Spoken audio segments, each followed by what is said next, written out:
el caso de que sea una renta muy reducida, pues a consumo de bienes de primera necesidad, concretamente alimentación, bienes de subsistencia, suministros, etcétera. En ese sentido, como os comentaba, presuponemos que la tasa de ahorro de el país desarrollado, el país rico, va a ser superior a la tasa de ahorro del país pobre. En términos de funciones, pues de nuevo mantenemos que ambas funciones son similares, pero en este caso, fijaros cómo la función de inversión, por el mero hecho de que la tasa de ahorro en el país rico sea superior a la tasa de ahorro en el país pobre, esto nos determina que la función de inversión, el nivel de inversión en el país rico sea mayor que el nivel de inversión en el país pobre, puesto que la tasa de ahorro es mayor, y que su función de inversión se vaya a situar por encima de la función de inversión en el país pobre, del país pobre, perdón. En un análisis gráfico, fijaros cómo aparte de describir diferentes funciones de depreciación, como ya habíamos visto, depreciación del país pobre, depreciación del país rico, el país pobre tiene una tasa de crecimiento de la población superior y, en consecuencia, la pendiente de su función de depreciación es mayor.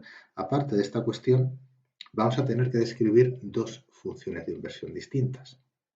Una función de inversión para un país rico, que tiene una tasa de ahorro más alta, y una función de inversión para el país pobre, que tiene una tasa de ahorro más reducida.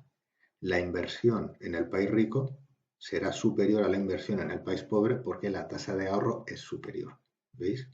Entonces, fijaros, por dos vías, por la vía de la depreciación y por la vía de la inversión, el diferencial de stock de capital y, en consecuencia, del nivel de producción entre un país rico y un país pobre va a ser mayor. Porque fijaros como en este caso el punto de corte del país rico, antes cortaba, considerábamos que el nivel de inversión era igual porque la tasa de ahorro era similar, cortaría aproximadamente aquí.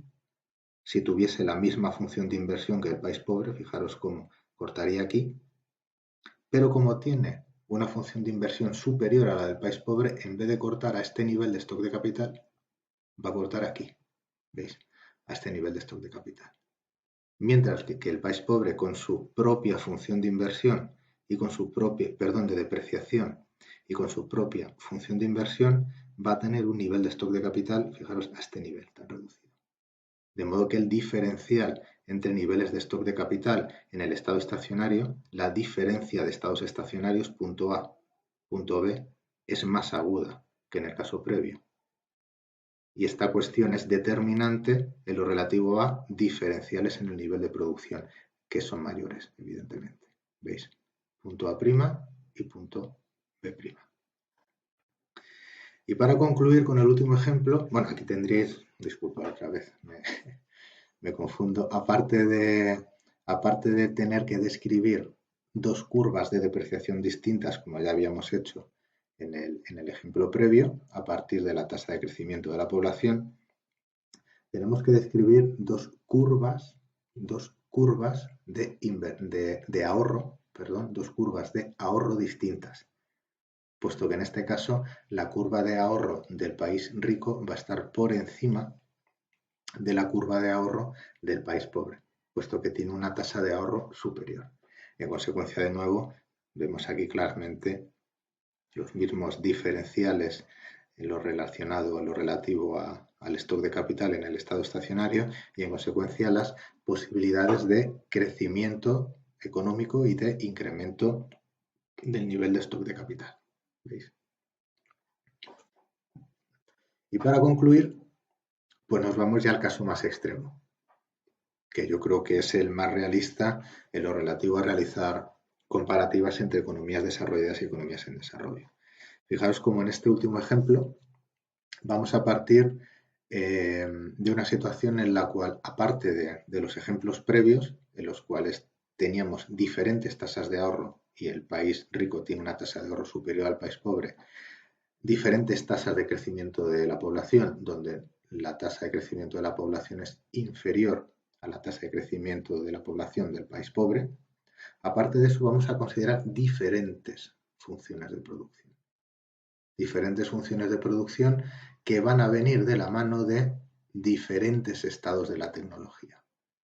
Y de nuevo no es descabellado, no carece de coherencia, de rigor, de realismo pensar que el estado de la tecnología en un país rico es superior al estado de la tecnología en un país pobre.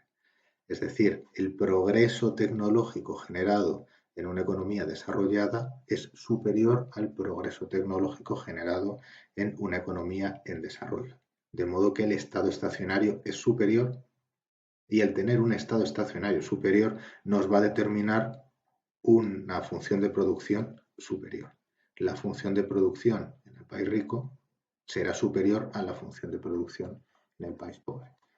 En consecuencia, al gráfico previo, donde describíamos dos funciones de depreciación y describíamos dos funciones de inversión, fijaros, le tenemos que añadir una nueva diferenciación, en este caso en lo relativo a la función de producción. Funciones de depreciación distintas, funciones de inversión distintas y ahora además funciones de producción distintas, porque tenemos estados estacionarios distintos. En consecuencia, pues fijaros cómo estas diferencias se agudizan, puesto que, fijaros, tenemos diferentes funciones de inversión, la posibilidad de alcanzar el estado estacionario a un nivel más alto, tenemos diferentes funciones de depreciación, de manera que depreciamos de manera más lenta los países ricos que los países pobres. Si encima tenemos un estado de la tecnología superior, ya los problemas y las diferencias en términos de función de producción pues son ya bastante más evidentes, ¿no? Como tenéis aquí. ¿Veis? Las diferencias de manera conclusiva, pues cada vez a medida que añadimos más diferencias en los parámetros exógenos, pues vemos como las diferencias entre una economía desarrollada y una economía en desarrollo son cada vez mayores.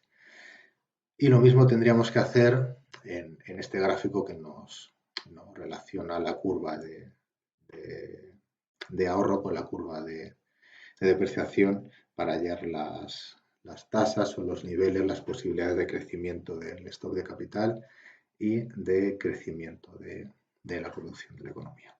Y bueno, estos son los tres ejemplos posibles a partir de los parámetros exógenos de una economía. Y como os he comentado, pues este documento lo tenéis colgado en el campus virtual.